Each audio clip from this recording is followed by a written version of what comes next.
Next on HBO, a Boxing After Dark doubleheader from El Paso features explosive action. 130-pound champion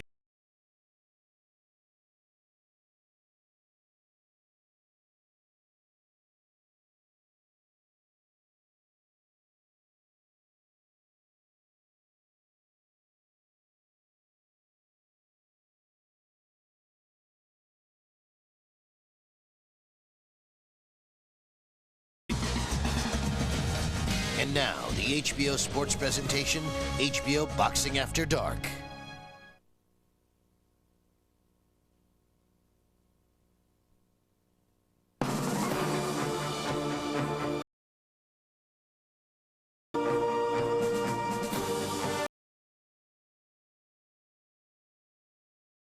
Following is a special presentation of HBO.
For the second Saturday night in a row, Boxing After Dark is back.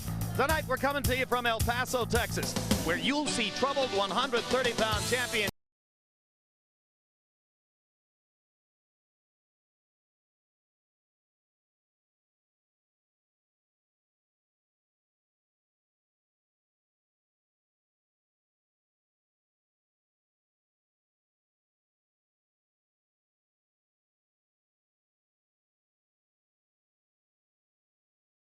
flavor. Most of them here to see Eric Morales fighting for only the second time in the 126-pound weight class. Second time since his classic matchup with Marco Antonio Barrera earlier this year. Others are here to see what's on Diego Corrales' mind, while others are here simply to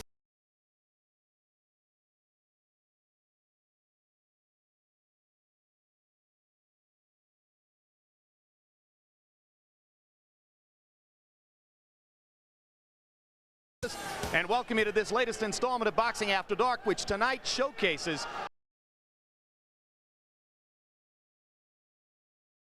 these are fights in which both of the unbeaten superstars, Diego Corrales at 130 pounds, Eric Morales at 126 pounds, could walk away as the losers.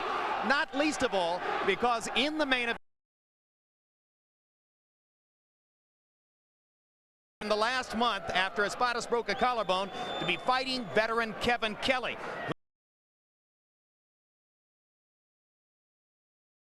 He started the craze for watching fights in these weight classes. He's a big puncher, but he may have more than just the puncher's chance here. For more on that, let's turn to HBO Boxing After Dark commentator and legendary trainer and manager Emmanuel Stewart. Emmanuel, Kevin Kelly, not just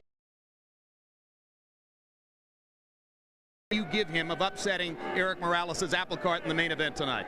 I give Kevin Kelly a good chance of putting up a good fight and possibly scoring an upset. It's going to be difficult going down the stretch because of the consistency of Morales. But Kevin Kelly comes in as a well-conditioned fighter for this fight, I believe. I think he has a good punch, his left-handed style of fighting, and his experience is going to present a problem to Eric Morales. All right, that's the subtext of the main event that we'll see later on tonight. A fighter with massive outside the ring problems. Diego Corrales has emerged as a rising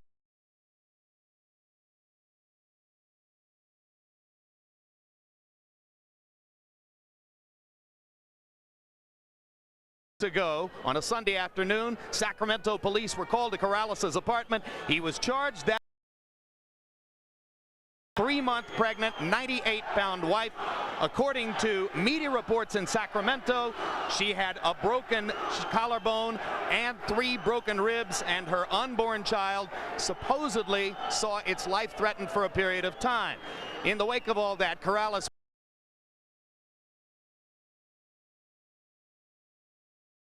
and that, in fact, when information eventually comes out in court, we will discover that his wife was not nearly so badly injured as has been reported, and that there's more to the story than we know.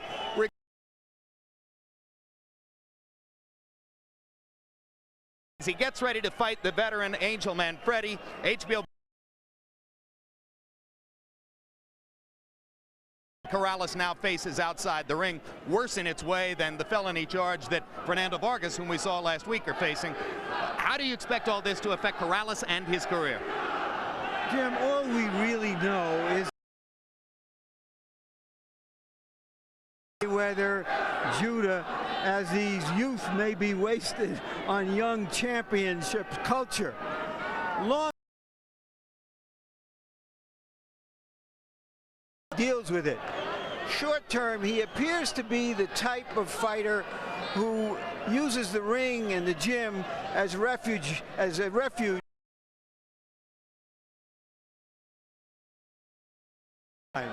But short term, he's got to deal with Angel Manfredy, who may be the best fighter he's ever faced. Indeed, Angel Manfredy with a colorful career over the last few years and has fought against some of the top fighters in the sport. We'll see what he can do tonight, coming back to 130 pounds. Tail of the tape now for Diego Corrales against the veteran Angel Manfredy, and you can see that despite his colorful recent career, Manfredy is still only 25 years old. Corrales turned 23 about a week and a half ago. Corrales, the Tommy Hearns of the 130-pound division, 6 feet tall. He has a 6-inch height advantage, a 2-inch reach advantage. Weighed in a quarter of a pound under the limit tonight. Corrales weighs 140, Manfredy 135. That indicates they were both in excellent shape coming in. Rules of the bout with our unofficial ringside scorer, Harold Letterman. The Diego Chico Corrales Angel Manfredy fight is scheduled for 12 rounds using the unified rules of the Association of Boxing Commissions. There is no standing 8 count, no 3 knockdown rule, only the referee.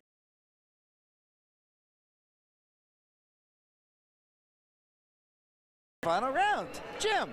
All right, Harold.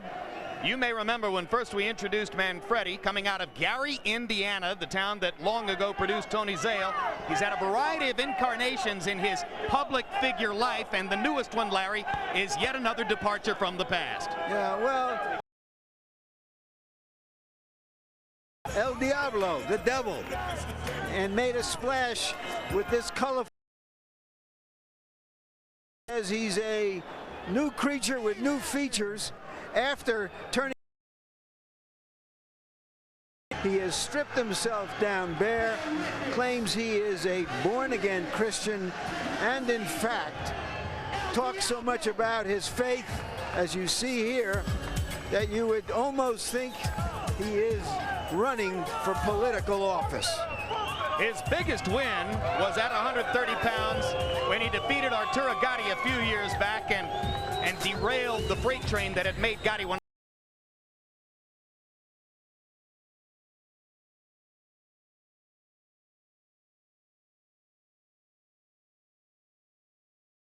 With his blinding speed and disoriented Manfredy with a couple of hard fought in this weight class of 100.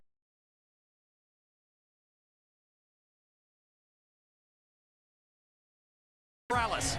And there you see him once again trying to become a real angel.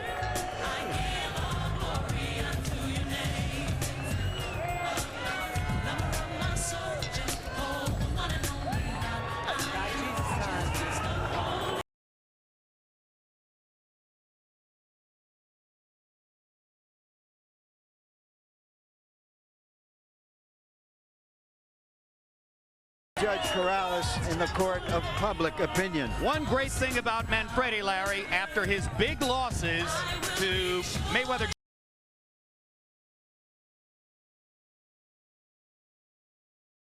fought regardless of the size of the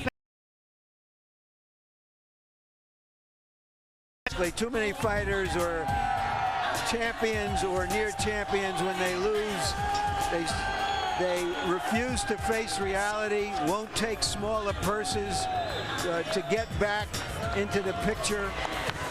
Manfredy is a professional prize fighter. Let's take a closer look at Angel Manfredy. Those 2 losses in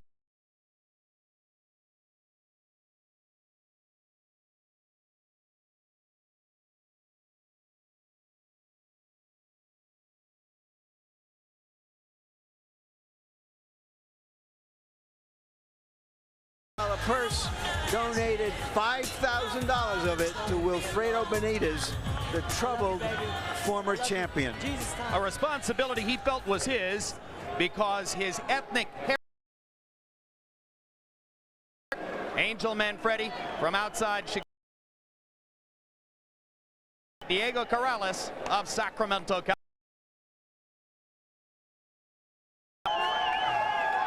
Unexpectedly won a 130-pound title last year in October when he beat Robert Garcia in a fight.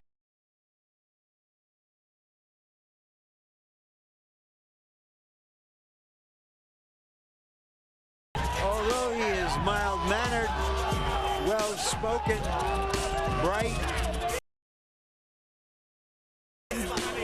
was provided in a story about his last fight with Justin Juco. About the fight, before the fight, he went in the fight, wound up breaking ribs and Juco's jaw. Corrales' fan sticking close to him and supporting him.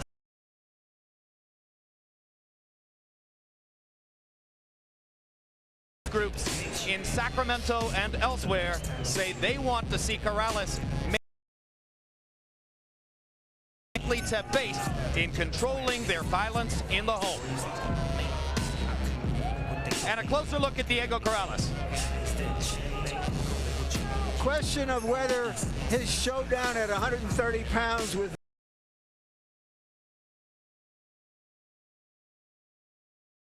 the ring, if it doesn't happen early next year, Corrales, as tall as he is, expects to move up to 135 pounds, the lightweight limit.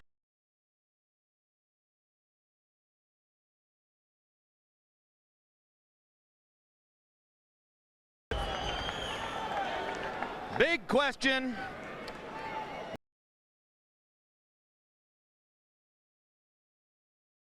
Inside the ring. And while you're watching the fight tonight, who's the best 126-pound fighter? We're offering you as our candidates. And the established featherweight champ of the world, Prince Naseem Hamed. Choose one of those 3 or write in somebody else. We'll give you the results at the end of the evening. Now let's go up to ring announcer Michael Buffer for the El Paso, Texas. Welcome to Boxing After Dark on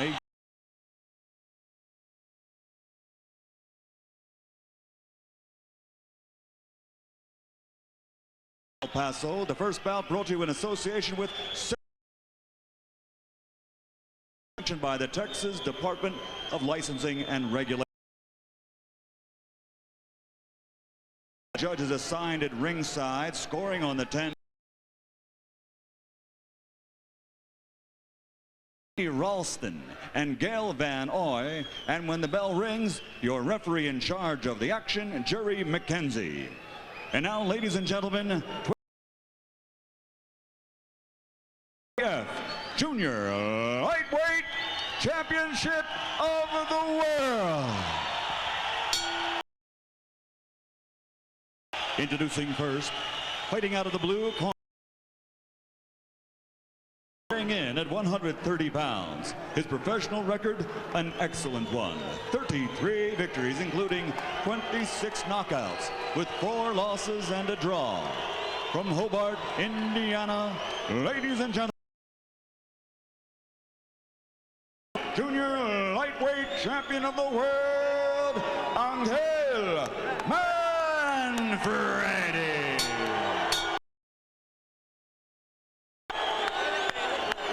And his opponent across the ring, fighting out of the red corner, wearing blue camouflage and weighing in at 100. Brings a perfect professional record to the ring. 32 bouts, 32 victories, including tonight's bout to the memory of his good friend Harvey. From Sacramento, California, ladies and gentlemen, presenting the reigning and defending undefeated IBF Junior Lightweight Champion of the World, Diego Chico Corrales.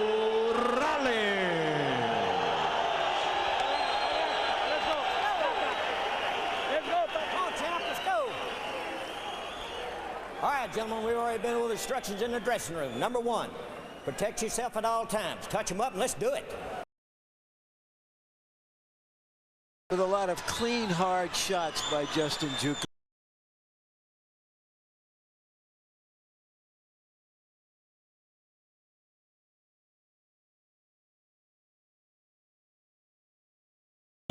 As Chico does that. Was rocked a couple times in that fight, particularly in the second. Because Emmanuel Stewart, Corrales has an unusual style and generates unusual. For a tall guy, he stalks most guys. He blocks punches with very little effort with his gloves and elbows, and usually is in a position to effectively punch back. A lot of guys avoid punches, but they get out of position also at the same time. And he's very dangerous at all times because of his unbelievable eye focus and concentration.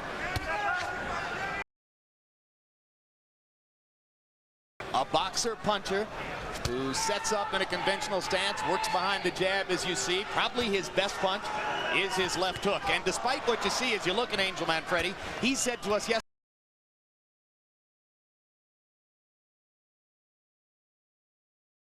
You mean he doesn't tattoo opponents anymore?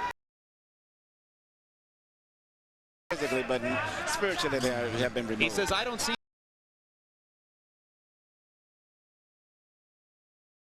Corrales said that he would use the first round as a feeling out process and attempt to determine which style he should fight against Manfredy. One of the great advantages Corrales has. Going forward or going backward. He punches very good because he doesn't utilize his height as much as most tall.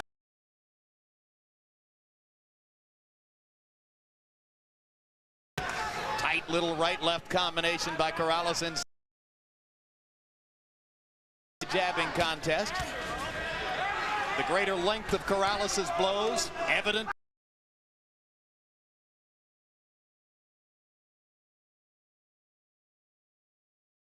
Unbelievable. Two left hooks.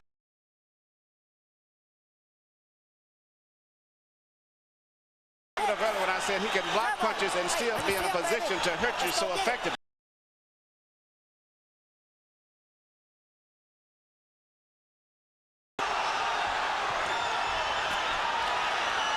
But Manfredy did come to fight, and he's determined to fight, but I don't know if he's going to be able to hold on. Well, you just wonder if Manfredy, coming down to 130 after 2 years away from this weight class, has the strength to deal.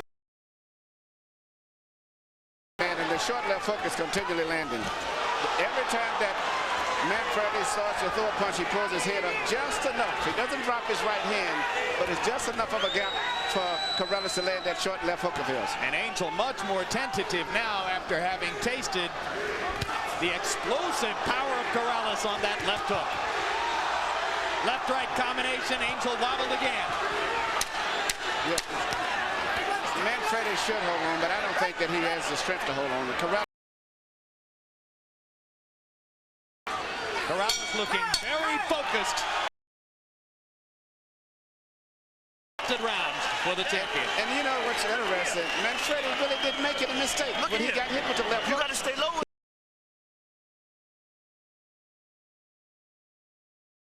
After you let go of them hands,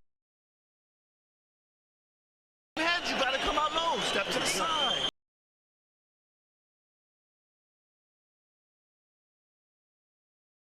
Double up on that jab. They're not nothing but a humbug. You hear me? Let's show you what Emmanuel was talking about. See where his punches.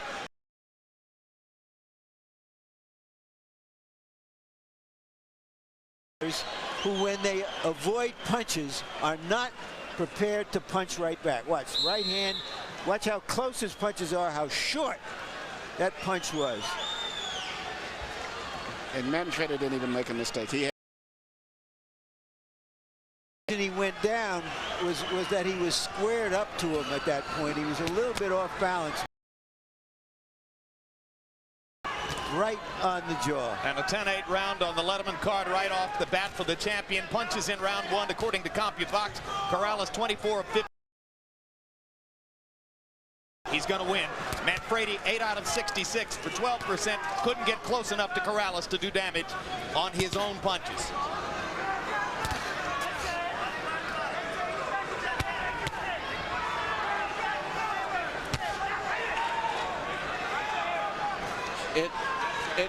In order to fight a fighter as tall as Corrales is, you have to be busier than Manfredy is. But the problem is,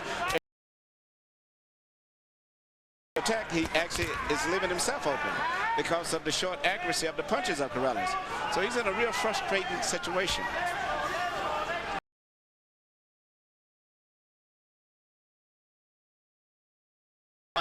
He whacked Ivan Robinson to the body. He matched Arturo Gatti left hook to the body for left hook to the body and ultimately wore him down and won the fight. But here, the artillery is just too big on the other side. Definitely too big. And the punch that seemingly Corrales is most vulnerable to, believe it or not, is a jab. Particularly if you jab at him and get him to reach it and parrying your jab, and you trick him and then jab halfway and stop and jab all the way through, you'll hit him. But look at Morales block the jab.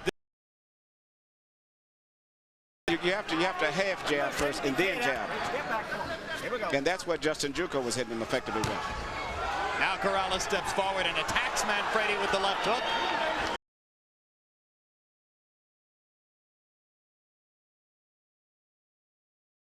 Jab. Left hook, left up.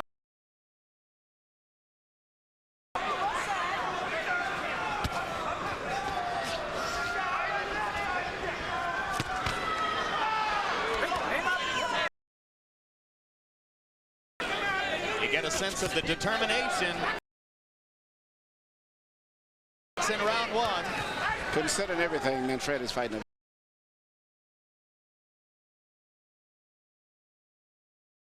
Considering everything, Corrales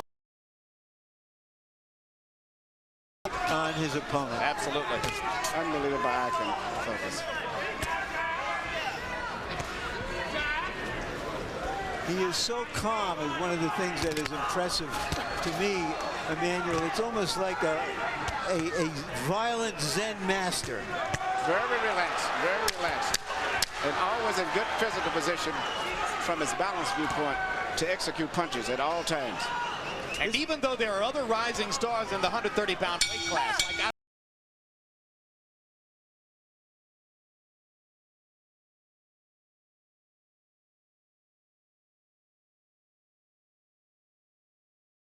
that again, okay? Let's go to work. Let's go to work. Let's go to work, baby. Let's go to work every round. Don't allow him to get brave, okay? Okay? Let's get that jab on.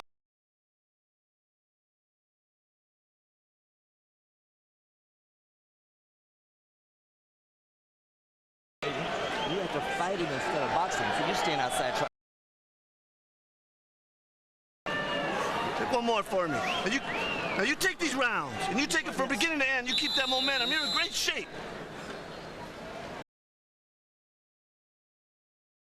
Showed his quality as a fighter, and he came back and probably won it. him to stop boxing and go in and fight. What do you think of that, Emmanuel? I think that's the only way that he can win this fight. I think it was good instructions. He's going to take a risk of getting hit, but he's going to get hit anyway. So the best thing he can do is to pick up the tempo and hopefully get Corrales to fighting at a faster pace than he's used to fighting at. And you can see Manfredy's a good listener. He went in and busted Corrales with two hard right hands. a left hook once again that he didn't see it. Yeah. Isn't necessarily a hard punch.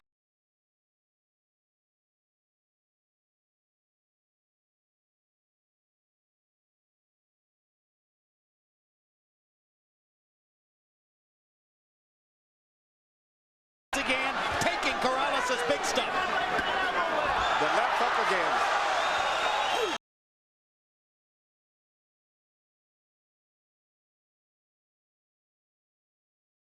A tall guy usually has to have a lot of range to punch. He's probably the most effective short puncher of all of the fighters in the featherweight and junior lightweight division, and the tallest one. Corrales is gunning for a third-round KO. Corrales doesn't think Manfredy can make it out of this round.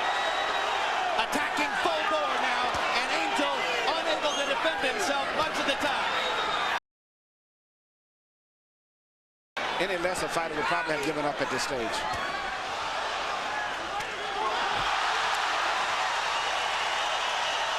Third time down for a quality fighter. Angel Manfredy is unlikely to survive this round. He's very shaky. One more time, that's it.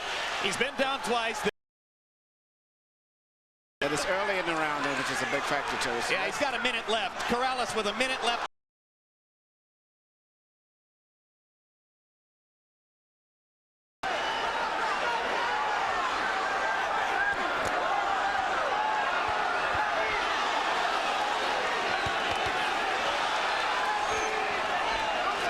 Getting hurt by every punch now, Manfredy. But he will punch back, and that's why the referee cannot. The referee's on the verge of stopping the fight. Well, which wouldn't be a bad stoppage. No, it would be justifiable. But the fact that Manfredy and any opportunity will punch back. That's it. The bravery of Diego Chico Corrales. Very impressive performance. Very professional. Are you watching Floyd Mayweather Jr.?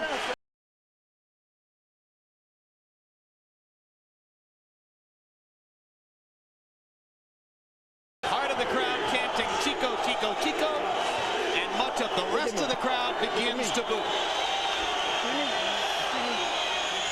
Must give Manfredy a lot of credit. He fought a very determined fight. He was just outgunned in every area. Well, I think Angel's going to have to go back to 135 pounds. Yeah, I think he'll be more comfortable. The weight loss may have affected, but I think it was more just Corrales. He just get back to the lightweight where they won't have those dangerous fighters that they have at 130 pounds and 136 pounds. Yeah, but the trouble with that is that Corrales will soon be right up there with him. Yes, he could easily go into 139.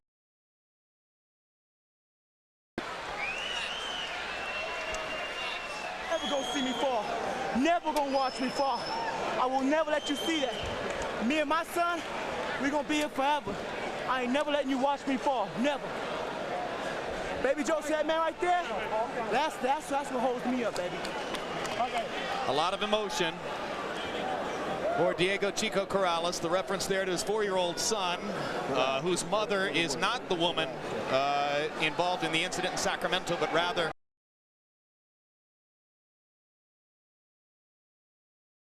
trained in Las Vegas. Diego was able to spend a lot of time with the 4-year-old son in the month or so leading up to this bout. He says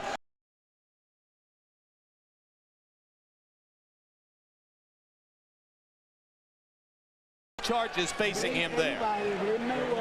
Anybody, baby. I want everybody. Replays from the third round, Larry. Well, Larry's gone back into the ring. All right, Emmanuel, let's take.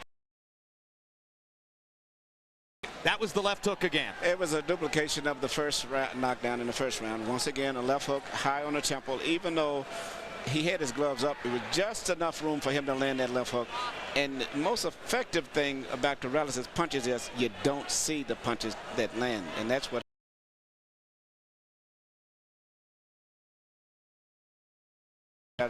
Robert Garcia with. Manfredy, third time in the fight.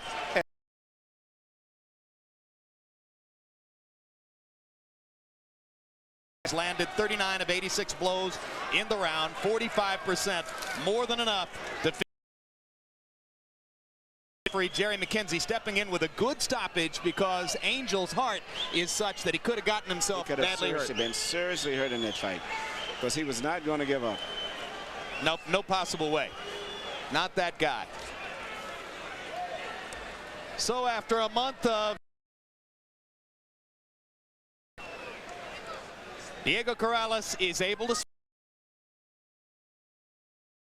his hands. And let's go to Michael Buffer for the official particulars on this one. Ladies and gentlemen, referee Jerry McKenzie steps in and calls a halt to the bout at 2 minutes and 38 seconds of round number 3. The winner by knockout victory. Victories, he's still the undefeated weight champion of the world, Diego Chico.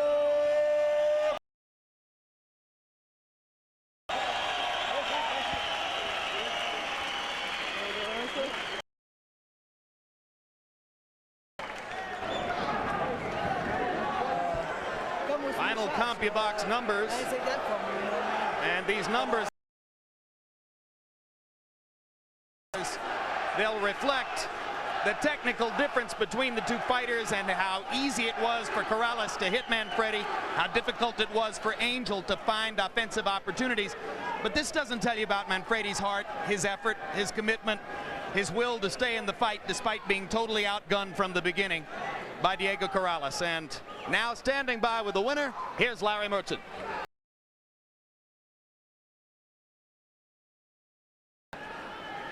After you hit him with that shot, you know what? I just wanted to keep the pressure on because I knew if I could hurt him that early, it's, you know, power just keep wearing on him, just keep the pressure on and not get all, you know, over anxious. were you surprised the way he came back in the second round? No, I just wanted to keep. I didn't get the feeling him out the first round at all, so I took the second round to go ahead and get the feeling. Second round just to figure it all out. When you heard him in the third round, did you feel the fight should have been stopped a little sooner because you were really putting it on him? It hurt, and I know out of the corner of my eye, I saw his wife waving off as walking back to the corner, and I felt really bad. I mean, but it's up to the discretion of the ref in charge. I mean, I'm just there to do what I do, but I think, yeah, he should have stopped it a little earlier. Did your focus and performance tonight have anything to do with trying to overcome all of the distractions you've had outside of the ring? Yeah, the focus I've had and the dedication has had a lot to do with it, yeah. I mean, because it turned my look onto what exactly I am, and that's an athlete, and it took a lot of...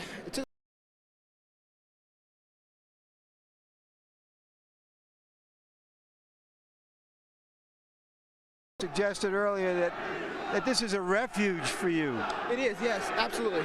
It is. It's my safe haven, you know, my peace time that I get away, and when I'm here in the ring and I'm out doing my job, it's my peace time. You know, no one can.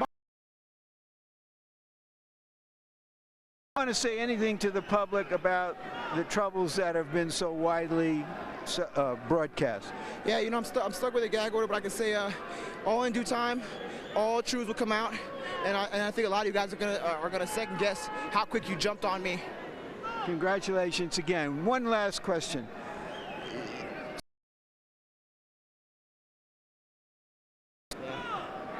Do you think it should happen quickly? Do you want to wait until you move up to 135 pounds? What is your take on that? You know what? Anytime, I'm ready and willing. Congratulations. Jim, we'll be right back with Angel Manfredy. All right, thank you very much, Larry. And Emmanuel, I mentioned during the fight that all of Diego against Floyd Mayweather Jr., so regardless of off of this, give us the latest handicapping information on Corrales versus Mayweather. Well, I think it's going to be a great fight. First of all, Corrales has never fought anyone with the speed that Mayweather has, and Mayweather has a solid amateur background also, similar to Corrales. It's going to be a very interesting fight. Corrales definitely is the better puncher between the two, but Mayweather has a lot of experience, and that blinding speed of his can neutralize a lot of things that Corrales was effective to do tonight. And unlike Angel Manfredy, who walked to Corrales in the early part of the bout,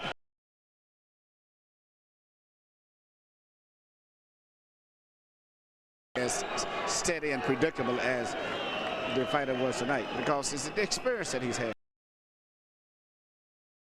Has to say after this loss. Angel, you're in with a real tough customer and an outstanding fighter tonight. When you were knocked down in the first round, it appeared that that was a punch you never saw.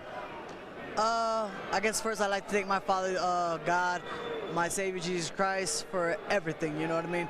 The main thing, I'm happy, you know what I'm saying? As far as Diego, I take nothing away from him. He's a beautiful fighter. The first knockdown, I guess, was a surprise. You know, I felt kind of weird when I got into the ring, but no excuses, you know what I'm saying? I'm not a champion that gives excuses, so.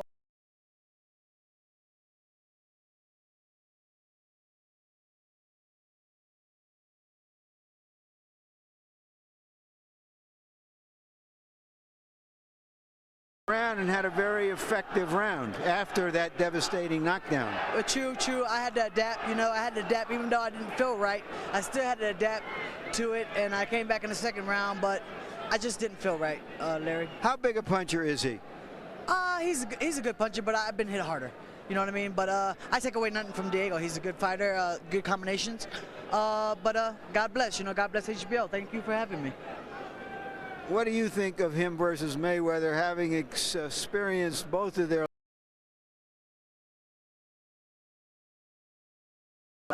You know, may the best man win. God bless them both. You know what I mean? But right now, Mayweather, you know, he just ain't right mentally. So, and Diego, I mean, you know, it'd be a good fight. I like to see it. You know, on HBO. God bless. Thank you very much, Angel. Jim? God bless. Good sport.